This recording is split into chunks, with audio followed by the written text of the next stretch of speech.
Kita lanjutkan ya, bulan kita seperti kesepakatan minggu lalu bahwa kita hari ini kita lakukan dengan online. Ya, kita sampai pada bahasan tentang pekerjaan, profesi, dan profesional. Nanti kita akan simpulkan apa sebenarnya pekerjaan, kemudian profesi, dan profesional. Ya, oke. Kita nanti akan membahas tentang memahami manusia sebagai makhluk yang bekerja, kemudian hubungan antara pekerjaan dan profesi, profesi dan profesional, serta profesional dan profesionalisme. Juga di dalamnya nanti kita akan bahas tentang bagaimana mengukur sebuah profesionalisme. Oke, ya. Kenapa sih manusia harus bekerja? Ya, kita sekolah, kuliah, yang tujuannya juga nanti akan mencari pekerjaan, kan rata-rata begitu ya. Rata-rata kita sekolah tinggi, ya berharap nanti dapat pekerjaan yang layak, ya. Pekerjaan yang bagus, yang menjanjikan ekonomi yang bagus, ya. Nah, dalam, sebuah pendekatan filosofis, jadi, eee, manusia itu memiliki kebutuhan, ya kebutuhan, ya tentu saja kebutuhan hidup, eksistensi gitu ya, pengakuan sosial yang termasuk di antaranya adalah bekerja, ya. Nah, menurut definisi yang ada di sini, di Abdul Qadir ini, di bukunya Abdul Qadir bahwa, kebutuhan manusia ini ada beberapa yang pertama adalah kebutuhan ekonomi, ya. Kemudian kebutuhan fisik, kebutuhan biologis, dan kebutuhan pekerjaan. Nah, ini ditinjau dari sisi manusianya. Ekonomi tahu ya, kita tentu tentang, eee, kebutuhan hidup, harta, benda, keselamatan, kesehatan, dan seterusnya. Ini masuk ke ranah kebutuhan material atau ekonomi.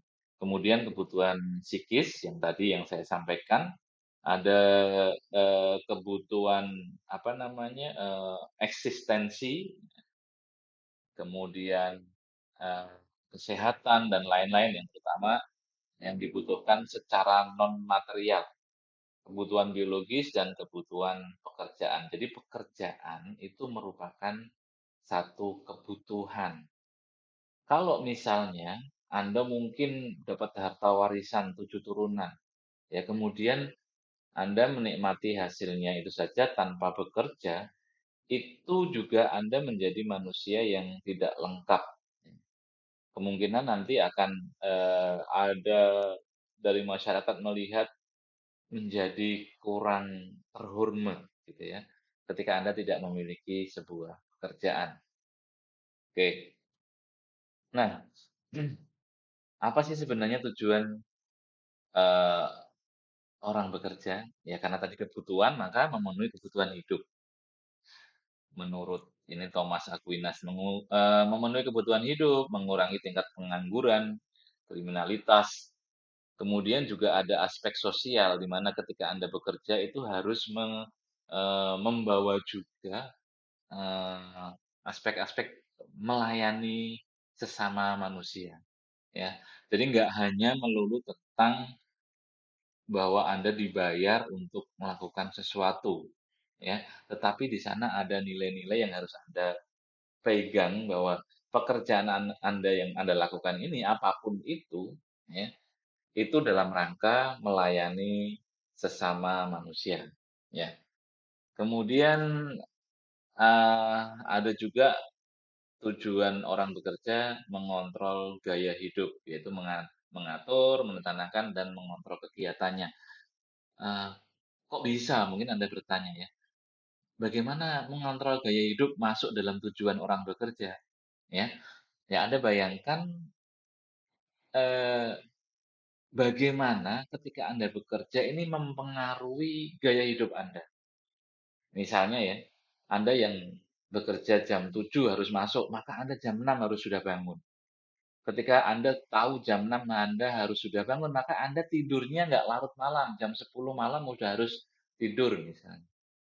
Karena pekerjaan Anda butuh fisik yang kuat, maka makan yang Anda konsumsi harus penuh, nutrisi dan seterusnya. Nah, ini secara otomatis ya, bekerja ini akan mengontrol gaya hidup kita. Jadi dari mengatur, merencanakan dan seterusnya ya. Itu terpicu karena kita bekerja. Ya mau nggak mau kita akui atau enggak, itu, dipicu oleh aktivitas pekerjaan kita. Lalu berikutnya adalah, apa sih hubungan pekerjaan dan profesi? Nah nah ini seringkali kita menyebut, pekerjaan ya profesi gitu ya, sama gitu. Sebenarnya beda, sebenarnya, ada perbedaan yang cukup signifikan antara pekerjaan dan profesi, ya. Jadi sebagai contoh misalnya kita lihat, eee, apa namanya, menjaga toko. Nah, itu pekerjaan atau profesi? Nah, untuk menjawab itu, maka kita harus kembali ya seperti materi yang sebelumnya, kita harus memahami apa itu pekerjaan dan apa itu profesi, ya. Ya pekerjaan dan profesi itu, konsep yang seringkali digunakan secara, hampir bersamaan ya, meskipun keduanya memiliki perbedaan yang signifikan. Oke, kita masuk di definisi pekerjaan. Pekerjaan adalah kegiatan yang dilakukan oleh seseorang untuk mendapatkan penghasilan. Kata kuntinya itu dulu, ya. Pekerjaan itu bisa berupa, tugas yang dilakukan sehari-hari, seperti kalau Anda di kantor ya mengirim email, ya, kemudian kalau Anda sekretaris misalnya ya, mengatur jadwal, membuat laporan dan sebagainya, ya. Pekerjaan ini yang menjadi kata kunci adalah bisa dilakukan oleh siapa saja tanpa memerlukan kualifikasi khusus. Ya. Jadi nggak perlu kualifikasi yang khusus untuk melakukan pekerjaan-pekerjaan tadi. Contohnya apa? Misalnya, eee eee, apa namanya, pelayan restoran, ya, kemudian kasir, atau mungkin buruh pabrik, ya. "Pak, tapi pelayan restoran itu juga butuh pelatihan." Iya, pelatihan yang semua orang bisa. Itu yang menjadi pembeda. Mungkin memang butuh pelatihan, Anda untuk jadi kasir butuh di-training. Trainingnya untuk apa sih? Ya training untuk mengoperasionalkan mesin kasirnya, training untuk bagaimana melayani, pelanggan, training untuk bagaimana mengelola atau pembayaran dan sebagainya. Tapi ini bisa dilakukan oleh semua orang. Anda cukup di-training dalam waktu durasi mungkin 1 bulan atau mungkin kurang gitu ya, dan Anda sudah bisa melakukan pekerjaan itu. Hmm. Sementara profesi adalah suatu bidang pekerjaan yang memerlukan kualifikasi tertentu dalam bentuk bisa jadi pendidikan formal atau pelatihan khusus. Ya profesi, itu biasanya mempunyai standar etika dan kode perilaku yang harus diikuti oleh, praktisi di bidang tersebut, ya. Contohnya apa?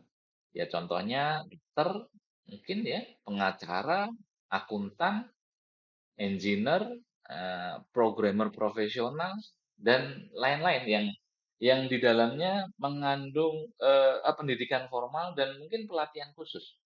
Ya, maka pelaku pekerja yang memenuhi syarat tersebut disebut dengan, profesi. Tidak hanya sekedar kerja gitu ya. Jadi perbedaan utama antara profesi dan pekerjaan itu terletak pada kualifikasi dan pelatihan yang diperlukan untuk apa? Untuk memasuki bidang tersebut ya. Di mana profesi memerlukan kualifikasi yang lebih tinggi dan lebih khusus dibanding dengan pekerjaan. Ya, sementara pekerjaan bisa dilakukan oleh siapa saja tanpa perlu melakukan tanpa perlu memiliki, kualifikasi khusus ya. Selain itu, profesi juga, apa namanya, biasanya memiliki standar etika yang lebih tinggi, ya, dan lebih jelas dibanding pekerjaan. Seperti kita kemarin, bahas tentang etika ya. Ya, jadi ada standar etika yang tinggi yang harus dimiliki oleh orang yang memiliki profesi atau orang yang bergerak atau orang yang sebagai profesional gitu ya, sebagai profesional. Kenapa demikian? Ya karena seringkali profesi ini bidang pekerjaannya berkaitan langsung dengan kehidupan dan kesejahteraan orang lain atau orang banyak gitu ya. Sehingga diperlukan tanggung jawab yang lebih besar dan lebih spesifik. Misalnya dokter. Wah ini punya berkaitan langsung dengan kehidupan orang banyak. Bandingkan ya tanggung jawab seorang dokter dengan tanggung jawab seorang kasir, tentu beda ya. Karena satunya merupakan profesi yang perlu keahlian khusus. Sementara di sisi lain, misalnya tadi kasir, tanggung jawabnya apa ya? Kalau ada kesalahan tinggal ganti aja duitnya. Tapi kalau dokter, nggak bisa. Kesalahan, malpraktek, nyawa nggak bisa diganti dong, kan begitu ya. Nah, itu yang membedakan antara kerjaan dan profesi. Ya, Hmm. kuncinya apa? Profesi dan pekerjaan ya memiliki perbedaan dalam hal kualifikasi. Ya, kemudian mungkin pelatihan yang diperlukan, standar etika, dan tanggung jawab yang memang berbeda. Dan tentu saja pastinya eh, penghasilan yang berbeda juga, di mana orang profesi biasanya pada umumnya dihargai lebih mahal dibanding dengan pekerja, gitu ya. Nah, oke. Nah, ini tadi ya, ini saya sudah jelaskan tentang profesi. Selanjutnya, nah ini tadi ya, bagaimana kita memiliki standar khusus karena memiliki pengetahuan tertentu, kecakapan, dan bersinggungan dengan kepentingan umum, gitu ya. Itu yang disebut dengan profesi. Oke, saya skip. Nah, kemudian ada yang disebut dengan profesi khusus, ya. Apa sih sebenarnya profesi khusus itu? Ya, profesi khusus mengacu pada jenis profesi yang membutuhkan keahlian atau keterampilan yang sangat spesifik, ya. Yang sangat spesifik eh, dan bisa jadi seringkali memerlukan sertifikasi atau lisensi ya untuk dapat mengimplementasikan keahliannya atau profesinya atau misalnya praktek gitu ya. Kemudian profesi khusus biasanya berkaitan dengan bidang-bidang yang memerlukan apa namanya pengetahuan yang tinggi, ya, keterampilan khusus dalam dalam memberikan layanan atau melayani masyarakat. Ya, ada hubungannya dengan hajat hidup orang banyak. Nah, kemudian ya profesi tersebut merupakan profesi luhur dan menekankan pada pengabdian. Sebenarnya contohnya misalnya ya guru itu juga profesi khusus ya. Dokter itu profesi khusus, kemudian pengacara yang spesial gitu ya, spesialis gitu ya. Dokter spesialis ya, itu juga profesi khusus. Insinyur atau engineer itu profesi khusus juga. Kemudian programmer yang profesional itu juga bisa disebut dengan profesi khusus ya, karena berhubungan dengan hajat hidup orang banyak dan memiliki izin atau license gitu ya, eee, yang diakui secara luas, oke ya. Misalnya ini ya tadi ya. Kemudian eee, bagaimana kalau misalnya programmer? Ya mungkin Anda karena bidang IT gitu ya, bidang IT mungkin Anda berpikir, bagaimana kalau programmer, Pak? Itu merupakan profesi khusus nggak? Ya, programmer itu dapat juga dianggap sebagai orang yang memiliki profesi khusus. Terutama jika dia memiliki pengetahuan dan keterampilan sangat spesifik ya dalam pemrograman tentunya. Karena pemrogram atau programmer itu membutuhkan pengetahuan yang dalam tentang bahasa pemrograman, algoritma, kemudian logika, ya logika pemrograman, dan kemampuan untuk memecahkan masalah atau mengembangkan solusi perangkat lunak yang kompleks gitu ya. Seorang programmer itu dia harus mampu menganalisa, misalnya ada masalah langkah yang harus dikerjakan agar bisa ada solusi secara sistem bagaimana. Nah, itu harus dia punya keahlian. Nah, maka bisa disebut dengan, memiliki, eee, profesi khusus, gitu ya. Lalu bagaimana? Kalau sekarang pertanyaannya, bagaimana dengan hacker? Anda tahu ya hacker atau, disebut cracker lah kalau Anda mungkin mendefinisikan hacker dan cracker itu, 2 aspek yang berbeda. Ya sebenarnya mirip-mirip kalau hacker itu untuk, kebaikan, tapi kalau cracker itu untuk kejahatan. Nah, istilahnya begitulah. Oke, kalau misalnya cracker, yang dia kan punya keahlian khusus, mungkin dia punya sertifikasi, yang diakui juga. Bagaimana dia mengelola jaringan, memahami konsep, TCP/IP dan sebagainya. Dia punya keahlian khusus, mungkin dia punya sertifikat yang diakui internasional mungkin. Apakah hacker seorang bisa disebut dengan, profesi khusus? Apa coba? Memenuhi ya kualifikasi? Jawabannya tentu tidak. Cracker dalam hal ini, hacker ya, konteksnya yang cracker, tidak bisa disebut, orang yang memiliki profesi khusus. Alasannya apa? Ya kembali tadi alasannya, karena harus memiliki etika etika profesional. Kuncinya itu, Anda disebut, profesional atau memiliki profesi khusus, manakala ada kata kuncinya tadi, Anda punya etika profesional. Sementara seorang hacker, ya, pekerjaannya merusak, ya, atau mengakses sistem tanpa hak. Meskipun dia punya keahlian yang sangat mumpuni, dia masuk ke sistem orang tanpa memiliki, apa namanya, kewenangan yang diizinkan atau, tidak punya hak lah untuk masuk ke dalam sistem itu. Maka cracker atau dalam konteks besarnya hacker tidak bisa dianggap sebagai profesi. Karena ya pekerjaannya tadi tidak dalam rangka, eee eee, memenuhi aspek etika profesional. Oke, itu ya. Yang di sini ada etika dan integritas profesi. Jadi meskipun dia memiliki ilmu yang mendalam, kemudian, mampu mengkonversi ilmu menjadi keterampilan, mungkin juga berkomitmen tinggi kan, cracker itu tinggi komitmennya. Dia rela nggak tidur misalnya ya, begadang untuk, apa namanya, menembus, sistem targetnya.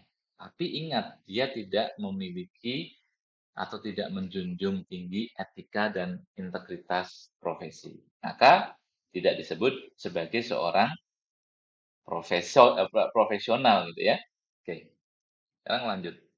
Oke, tadi ya ini sifat-sifat pelaku profesi. Nah, kemudian bagaimana cara mengukur, profesional? Ya, profesionalisme itu bagaimana sih cara cara mengukurnya? Ya sebenarnya nggak ada hal yang khusus ya. Mengukur profesionalisme itu memang agak sulit ya. Karena, banyak aspek ya, termasuk pengetahuan, keterampilan, sikap, perilaku ya. Tapi meskipun demikian, ada beberapa aspek ya, yang kita bisa jadikan acuan dalam mengukur profesionalisme. Ya, oke, kita lanjut dulu. Ya, yang pertama pendekatan berorientasi filosofis. Jadi secara filosofi, seorang profesional itu memiliki lambang-lambang profesionalisme. Yaitu tadi misalnya ijazah, sertifikat, license, akreditasi, dan sebagainya. Ada lambangnya. Kemudian ada juga sikap. Ya. Sikap itu juga penting ya. Sikap itu penting dalam menentukan tingkat profesionalisme. Seorang profesional dianggap mempunyai sikap positif ya, termasuk rasa tanggung jawab yang tinggi, etos kerja yang kuat, disiplin, kerja keras, kemudian kemampuan beradaptasi dengan perubahan dan, bisa belajar dari pengalaman. Nah itu, salah satu tolok ukur dari, profesionalisme seseorang, ya. Bertanggung jawab, etos kerja, disiplin, kerja keras. Nah, itu bisa dianggap sebagai seorang profesional, ya, dalam rangka mengukur tadi menggunakan sikap-sikap individu. Kemudian ada pendekatan elektik gitu ya. Nah, eee, pendekatan elektik itu maksudnya pendekatan yang mengacu pada teori, teori-teori, kemudian, eee konsep gitu ya, ada teori, ada konsep nih ya, eee, untuk mengukur profesionalisme seseorang, ya. Misalnya, apa contohnya? Eee, Misalnya dokter ya, yang dimaksud dengan pendekatan elektik itu mempertimbangkan, pandangan etika dan filosofi yang berbeda seperti misalnya, eee eee eee, apa ya, etika kebajikan lah. Apa namanya, ada aturan-aturan tertentu yang harus dipenuhi, ya. Aturan tertentu ini siapa yang merumuskan? Ya pihak akademis tentunya ya. Orang akan disebut memiliki profesionalisme di bidang dokter spesialis, apa namanya, gigi misalnya, maka sikap dan, kemampuannya siapa yang menentukan? Ya para, apa namanya, pembuat kebijakan di bidang dokter spesialis gigi, gitu ya. Itu pendekatan tadi, elektik, akademis lah ya.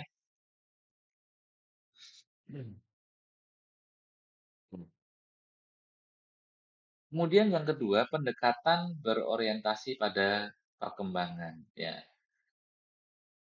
Nah, profesional itu salah satunya misalnya, berkumpulnya individu yang memiliki minat yang sama terhadap suatu profesi. Nah, biasanya seorang profesional tuh, menjadi member dari individu yang memiliki profesi yang sama. Misalnya kelompok advokat ya, dia, dalam member grup advokat Indonesia kan ada itu, kelompok apa gitu ya. Kemudian teknologi informasi juga ada, teknologi informasi itu apa ya, apa namanya, kumpulan profesional yang ada di kelompoknya lah ya.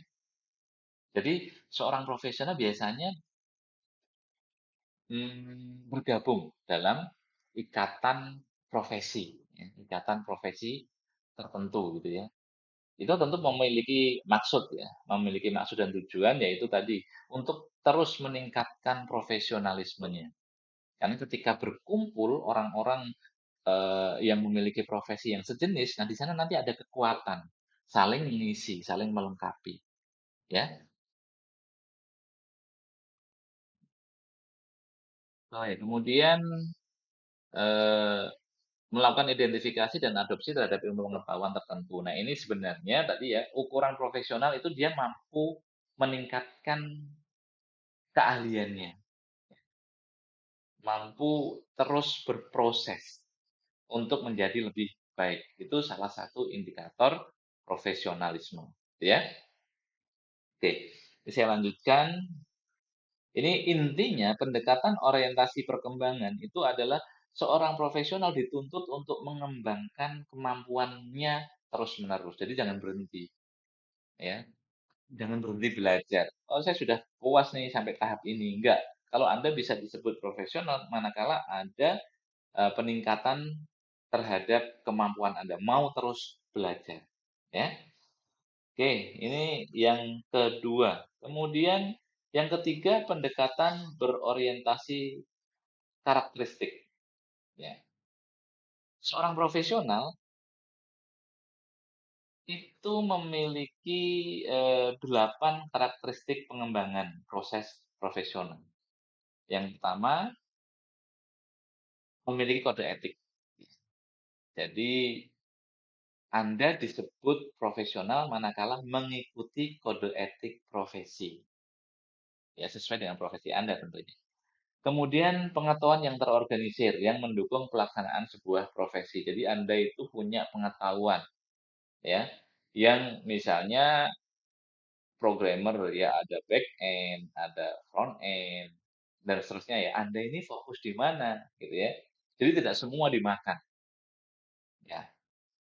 Kemudian keahlian dan kompetensi yang bersifat khusus tadi sudah dijelaskan, tingkat pendidikan minimal dari sebuah profesi ya, kemudian sertifikat keahlian, ini semuanya adalah tolok ukur orang disebut profesional ya. Tolok ukurnya tadi ya, ada 4 pendekatan, yang ketiga pendekatan berorientasi karakteristiknya, dan, pendekatan berorientasi non-tradisional. Nah, ini tidak menggunakan aspek-aspek tadi. Misalnya ya,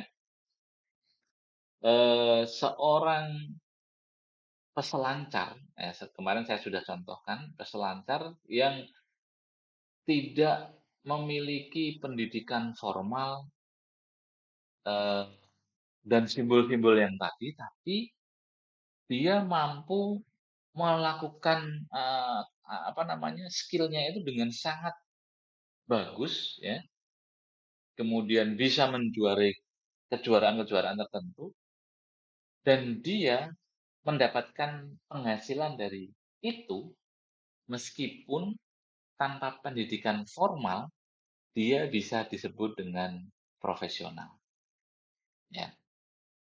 Tinju, tinju itu profesional, meskipun dia tidak punya gelar sarjana, ya.